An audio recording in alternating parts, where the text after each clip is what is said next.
Do not go by those that use the socialist tag to try to separate us from what we need to do for this country.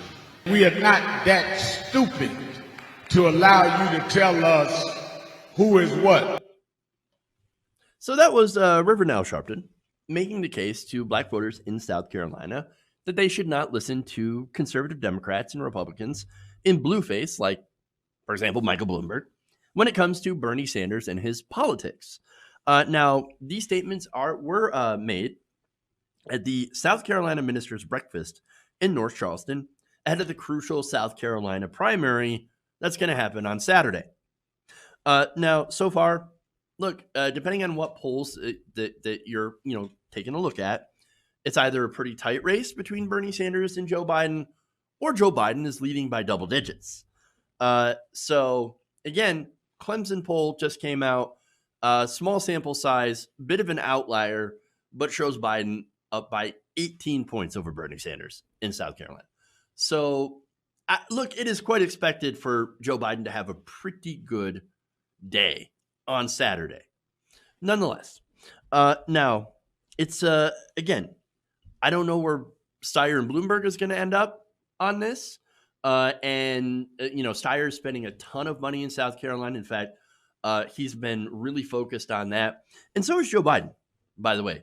This is kind of Joe Biden's last stand. If he doesn't do well in South Carolina, then it's over for him. But he is the only one out of all the candidates right now that has a path to victory or a potential path to victory. And South Carolina really is his go in, go all out. The problem with that, of course, is that in order to do so in South Carolina, he kind of ignored Super Tuesday states. So look, we'll see. We'll see, right?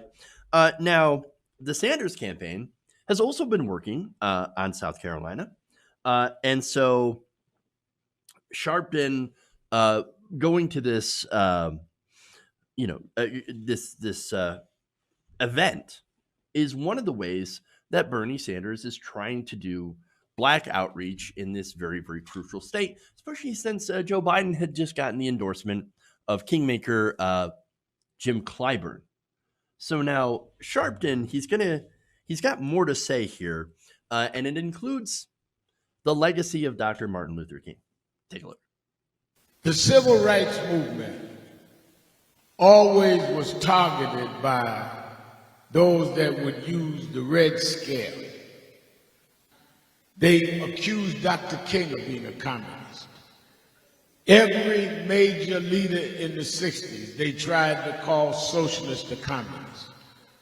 Whatever you decide to do on Saturday, do not go by those that use the socialist tag to try to separate us from what we need to do for this country. Because we've been down that road before, and we are not that stupid to allow you to tell us who is what. Those of us that had to fight for the right to vote need to use that vote in a fair way, fair to those that fought for it. And one of them that came south to fight for that and was arrested was the senator from the state of Vermont, Senator Bernie Sanders.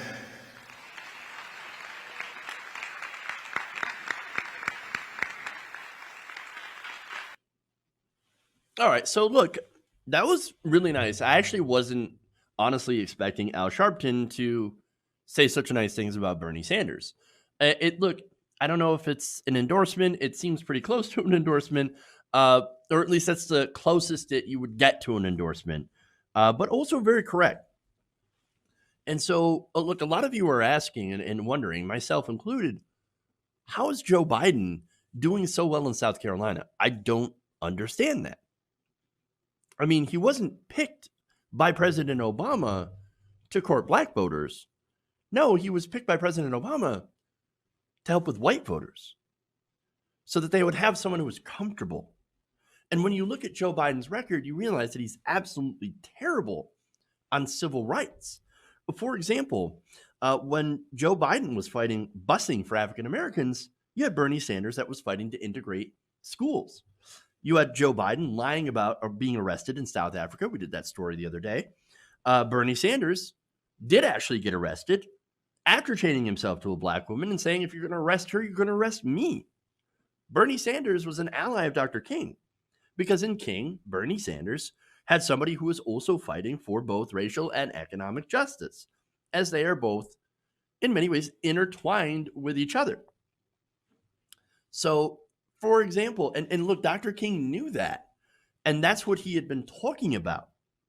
And in fact, in 1966, King told his, this is referring to the Greensboro lunch counter sit-ins. King asked, what good is having the right to sit at a lunch counter if you can't afford to buy a hamburger? Good question, right? Basically saying, hey, these two things are connected with each other. Yes, we can sit at the lunch counter, but if we don't have any sort of economic justice and good jobs and good pay, if we're still being discriminated in those ways economically, well, then what good is the other rights? And those are very good points. And now he dives into this, right, by saying to his staff in 1966, you can't talk about solving the economic problem of the Negro without talking about billions of dollars. You can't talk about ending the slums without first saying profit must be taken out of slums. I mean, you look at a lot of his quotes, he is actually very economically or would be considered today economically radical, right? A democratic socialist, which he has called himself. Now, King, by the way, several years before his assassination, launched a Poor People's Campaign and put forward an economic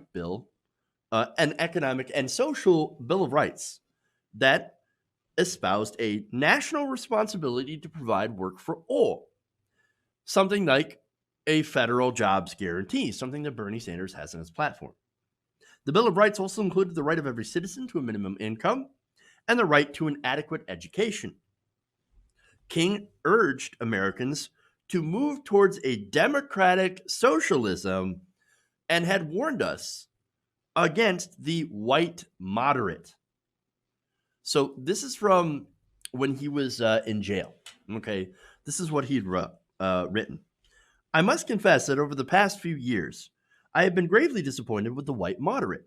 I have almost reached a regrettable conclusion that the Negro's great stumbling block in his stride towards freedom is not the white citizen's counselor or the Ku Klux Klaner, but the white moderate, who is more devoted to order than to justice. Order. Keep it down, guys. We need civility. We have to, why are you yelling so much?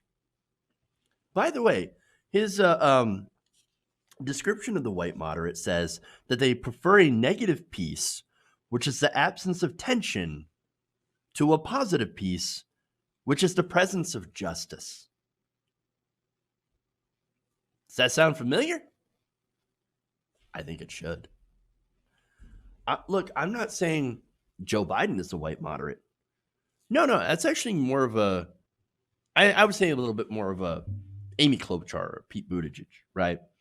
As far as Biden, he's actually worse because Biden has lied about his past working with civil rights or working for civil rights.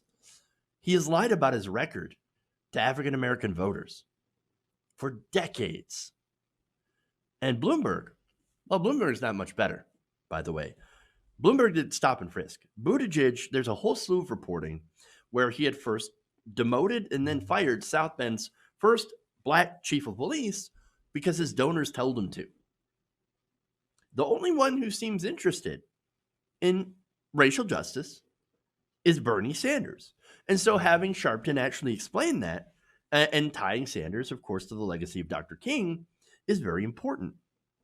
Now, what I'm not saying here, though, is, hey, black people, you should vote for Bernie Sanders. That's not what I'm saying at all. I hope you would. I hope you would come, to respect his record and to look at his record. All I would do is just ask that you compare them. Listen to Dr. King, what he actually stood for, and instead of the whitewashed version that gets peddled around by, of all people, those white moderates. Hey guys, hopefully you enjoyed that free video. Now I'm going to have to ask you a favor. Between the demonetization and the YouTube algorithm messing around with view counts, etc., we're having a hard time adjusting to the new YouTube reality, which is where you guys come in. See, we have a Patreon, patreon.com/TYTNation, set up to help us rely on you guys, the viewers, instead of big corporate ads. Look, you know the show. You know I'm not in favor of big corporations anyway.